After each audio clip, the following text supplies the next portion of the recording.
Hello， 大家好，我係薯 B。今日咧，Honda咧就出咗款新款嘅綿羊仔啦，咁係125嘅。呢個咧就係新款，而呢邊咧就係舊款嘅。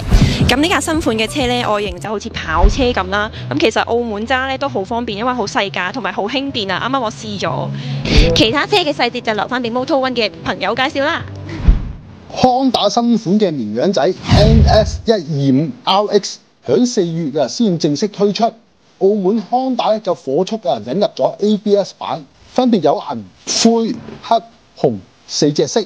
而澳門 Honda 就響第8屆車天車地博覽會就舉行咗一個發佈會，除咗有新順利汽車有限公司總經理麥家浩先生之外，本田技研工業中國有限公司總經理馮川祖苗女士同埋多位嘉賓就進行咗呢個揭幕儀式。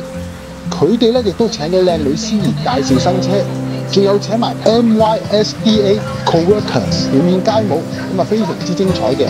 亦都有獎問答比賽，佢哋亦都展出咗其他 Honda 新車。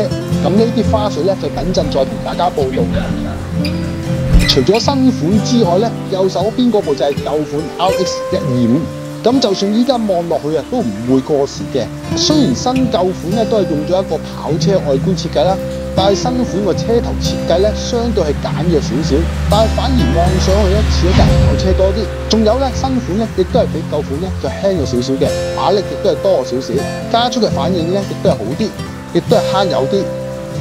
咁由於呢架綿羊仔佢得106公斤重量嘅，所以其實呢架車好輕，亦都係好推。咁譬如你泊街窄嘅骨位都好容易泊嘅，亦因為佢比較輕啦，你想大架亦都係好容易嘅，都唔使點用力就可以上到架車啊！咁架車都好細部嘅，咁我而家就試下俾你哋睇。佢個座位就只有770mm 高，座高比較矮，但係薯 B 嘅身高實在太高啦，佢有成176cm 高，加上佢個鞋底比較高，顯得個座位就特別矮。但事實我自己嘅身高就係5尺5寸高，大約就174cm，雙腳都係好輕易咁落晒地。不過估唔到咁細隻羊仔個 seat 位可以擺到一頂夏威夷賽車頭盔，前面仲有2個大兜嘅，每邊都有1.8公升嘅容量，咁啱啱好就一隻手掌位咁深，感覺佢呢個平地台都係比一般嘅綿羊仔再長少少嘅。呢度仲有一個雜物掛鈎啦，所以佢個整體嘅載貨量亦都係好實用嘅。其實上一代已經係用緊無時着車，今代就繼續用翻。車匙亦都有揾車功能，撳落去架車就會着小火燈，話俾你聽佢喺邊度。帶條車匙一扭呢個開關掣就可以隨時着車。下面亦都有一個 USB Type-C 嘅充電插頭，個電話就可以擺喺個雜物箱度充電。撳落呢個掣就可以打開個 seat 位啦，打開個 seat 位就可以見到個油缸入口位置。油缸容量就係5.7升，官方就話1公升油可以行到52.5公里。續航力就係299公里，所以係非常之慳油嘅。佢之所以慳油因為呢部新車用咗一個新款嘅 ESP 引擎，提氣量124cc， 最大馬力就係9.5匹馬力，用咗第5代嘅 PGM 電噴供油啦。引擎亦都用咗 ACG 無碳拆式嘅交流電發電機，即係左手邊嗰個，佢係將引擎啟動嘅摩打同埋發電機合二為一。右手邊就係傳統嘅引擎啟動摩打，好明顯個體積就大好多，亦都係重啲。新款嘅無擦式嘅好處就係着車就好細聲，冇咗以前啲綿羊仔着車嗰時嗰個嚓嚓聲。佢亦都有埋怠速自動熄引擎功能，例如等紅綠燈3秒左右就會自動熄咗個引擎，就唔使咁嘥油。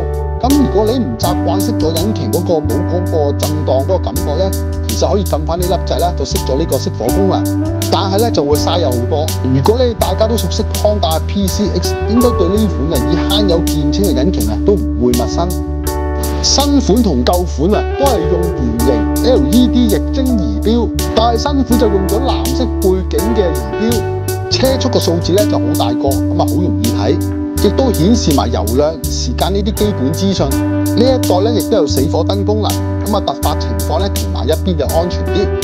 頭燈尾燈指揮燈等等全部都係換晒 LED 燈。